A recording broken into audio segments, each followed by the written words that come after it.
Good afternoon. Welcome to my channel English with RCM sir.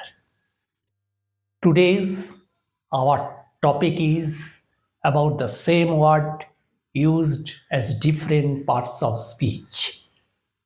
Today I have selected one important and common word in everyday life, but. but. But used as noun, but used as pronoun, but used as verb, but used as adverb, preposition and conjunction. এই but নিয়ে প্রথমেই আমি যেটা রেখেছি সেটা হচ্ছে number 1, but me no buts. But me no buts, এখানে but মানে কিন্তু, আর ওখানে নো বাটস মানে বিরক্ত করো না বা জ্বালাতন করো না বা অজুহাত দেখিও না। এটা হচ্ছে Bengali meaning, but me no buts. তাহলে এই যে বাটস, এই বাটসটা কোন parts of speech? No buts, কোনো অজুহাত না, কোনো বিরক্ত না। তাহলে এই যে নো বাটস, এটা কাজ করছে as noun, as noun. Next রয়েছে number 2, he butted me with the gun. He butted me with the gun, সে বন্দুক দিয়ে আমাকে আঘাত করলো। এখানে বাটেড, এই কথাটা মানে হলো আঘাত করা। হি butted me with the gun, সে বন্দুক দিয়ে আঘাত করলো। তাহলে এটা কি হিসাবে কাজ করছে? এটা used as verb. First one used as noun and the number 2 used as verb. এবারে রয়েছে there is no one but likes him। আমি এটা লিখে রেখে দিয়েছি pronoun. there is no one, কেউই নেই, but likes him মানে সবাই, এমন কেউ নেই যে তাকে পছন্দ করে না। বাংলাটা হলো তাই, মানে সকলে তাকে পছন্দ করে, সকলে তাকে পছন্দ করে, এভরিবডি। এখানে কাজটা করছে ইউজড অ্যাজ প্রোনাউন।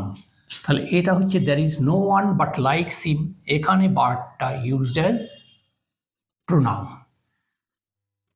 নেক্সট রয়েছে I have but one brother. আমার কিন্তু একটা ভাই আছে, মানে I have only one brother, it means I have only one brother. So এখানে রয়েছে I have but one brother, এখানে অনলি বলা হচ্ছে, তাহলে এটা কাজ করছে অ্যাজ অ্যান অ্যাডভার্ব।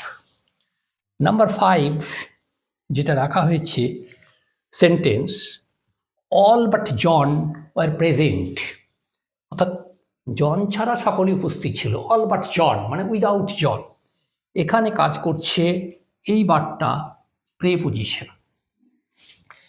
এবং লাস্টে যেটা রাখা হয়েছে এটা খুব কমন, এটা অনেকেই জানে, বাট মানেই সবাই সেই জন্য বলে ফেলে যে বাট মানে হলো কনজাংশন।